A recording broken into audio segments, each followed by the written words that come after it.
Jirra jirtu hordoftoota kiyyaa chaanala kana warroonni haarawaa taatan sabiskiraayib godhuun maatii kennataa isiniin jennaa. Har'a fuudhaa fi heeruma aadaa Oromoo Arsii Sikkoo Mandoo keessaa walgarri maali? Adeemsisaa akkam?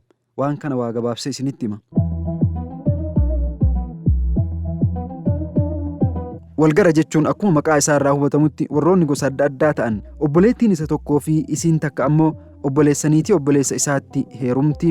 Walgarri gosa fuudha heeruma Oromoo Arsii keessaa isa tokko. Walgarri walitti irkannaa laafaa lamaaniitis jedhama. Warri walgaraan wal fuudhulachuu gabbara walirraa hin fudhatu.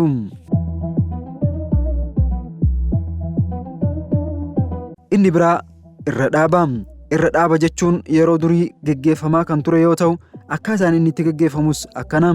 Irra dhaabni tasa osoo warri intalaa hin beekin siinqee irkifatu. Siinqeen irkifamtu tun ammoo tan haati gurbaa fuudhaaf bahe qopheessite. Inni kunis har'uma seera itti naa godhaa hiika jedhu akka qabutu himama.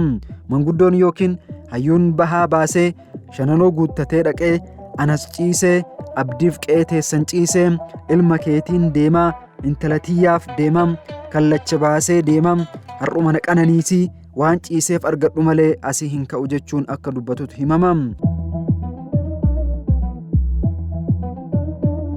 Kabiraa ammoo aseennaadha. Aseennaan aadaa fuudhaaf heeruma Oromoo Arsii keessaa isa tokko ta'e bakka tokko tokkotti adda baana jedhamees beekama. Aseennaa yookiin adda baanni fedha warra lamaanii ta'e fedha gurbaa aseennaa itti dhaqanii of keessaa hin qabu. Fedhi intala aseennaa seentuu qofaan murtaa'a. Hanga gaafa warra aseennaa itti seentuu san dhayxutti intalti iccitii isii ofii ukkaamsattee ofuma biratti awwaalatti. Maatiin gamalachuus ta'e fira ollaa akka hin dhageenyettu himama. Hordoftoota keenya kana sadeen yaadattaniirtu nu barreessaa. Kanarraa kanuma horaa bulaa.